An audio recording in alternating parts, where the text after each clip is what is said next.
The main reason why I opened this one up was that everything was getting dirty from oil. Everywhere was oil spitting all around the place. Right here it's pretty wet. Everything covered with oil, kind of like a slurry mix of dirt and oil or whatever. So I can see those lines are all wet and dirty. And as you can see, the whole front end is pretty dirty, but the dirtiest part is right there. The main issue is this oil pressure sensor, because when I removed the connector, it was full of oil. But you can still see the residue of oil in that connector. So I'm gonna use 24mm long socket. And obviously the connector is already disconnected. So it's the same Audi system. You basically put your flathead screwdriver in this opening, gently pry on it, push and pull. To have a good access to all these pulleys, I put my Audi into service position. Check on the video on the right top corner. There was way more oil in there when I disconnected the connector, so this must be the main reason, and it's pretty wet from all sides. My explanation was it was dripping on the pulley and then on the belt, and the belt was kind of like delivering the oil all over the place. There is no other connection between the oil in the crankcase and the outside of the engine than through this switch and this main pulley. But if the main seal on this pulley was bad, then it wouldn't be everywhere up here and mostly inside of this connector, right? So it's basically wet inside. I'm gonna remove the belt tensioner. That's the M12 triple square. And I'm gonna remove this idler pulley as well. That's Torx T40. So I have better access to the front of the engine. And I'm gonna cover alternator and all electrical connectors with a plastic wrap and give it a good clean with a degreaser and make this engine look like almost new, hopefully. And also I'm gonna replace this idler pulley. It's not really bad, but when I turn it, you can hear a little bit of like maybe it's going. But even if it's not too bad, I'm already there, so I'm gonna replace it. That's not too much money. But this guy, this idler pulley on belt tensioner, or belt tensioner pulley actually, you can hear this pulley is done totally. So I'm gonna replace just the pulley. I'm gonna keep the tensioner. The oil leak from the oil pressure sensor caused this rubber on the belt is getting like really weak, really soft. So the whole consistency of this belt is really weird. It's basically like made from a slime. I'm gonna start cleaning it with the engine degreaser. That's what I bought. And also I bought super clean. So let's put it to work. I'm gonna give this connector a good clean.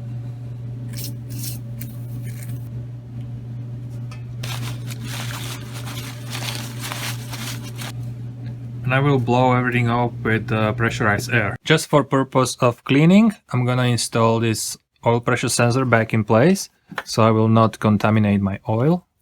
And also I put 2 trays I use for draining oil. So I wrap the alternator, another kind of like electrical connections here, just in case, here and there, and also my fans. So this is all covered.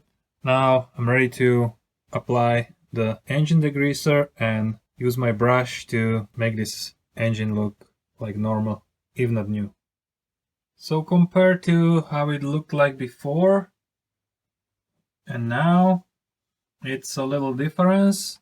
Now I can see the electrical connector on the bottom, finally some black color on the front of the engine, on that engine cover, and the rest of it looks pretty good too.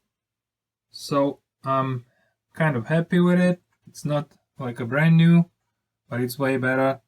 I got rid of the main and almost every single drop of that oil sludge.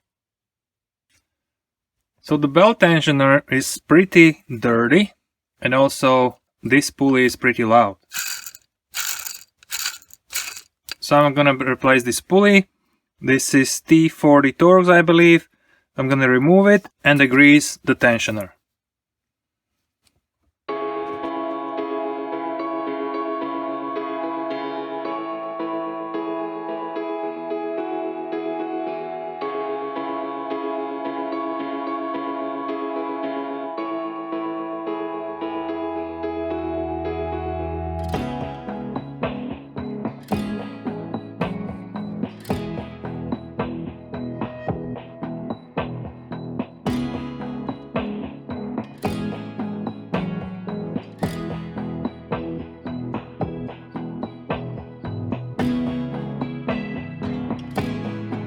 This is a little better looking belt tensioner without a pulley, but I'm gonna install the new pulley on.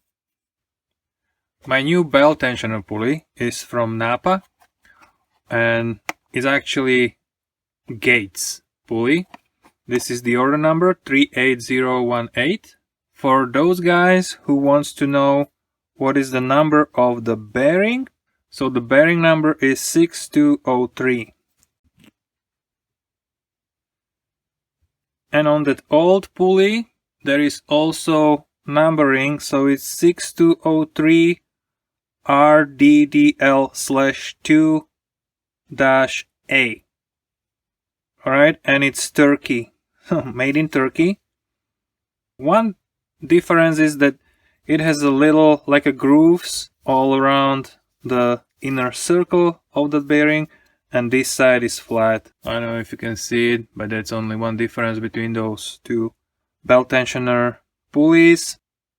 Two parts you have to reuse is this big washer. I gave it a little clean, and also the bolt. So this one is T40 Torx, as I mentioned before. Hopefully you can see it on the video. T40 and 20 Newton-meter torque.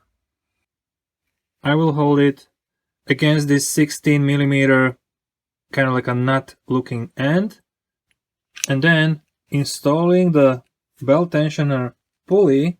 It doesn't really matter which way, because you see the gap in there. Okay, I'm gonna just flip it 180 degrees and the gap is the same. 16mm kind of like a bolt slash nut. Now we're gonna install this washer and the bolt, hand tight it.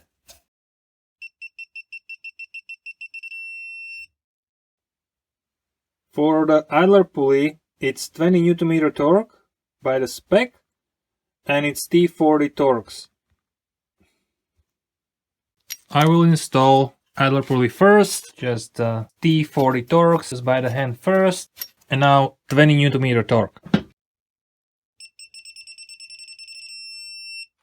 Now I'm gonna use my belt tensioner with the new pulley. It sounds pretty good, pretty quiet. This bolt is M12 triple square. I wanna mention this kind of like a nipple. So this is your bolt, and this is the hole which is supposed to be against this nipple on the body of the belt tensioner. Starting with the hand again. So this is correct position, 40 Newton meters, M12 triple square.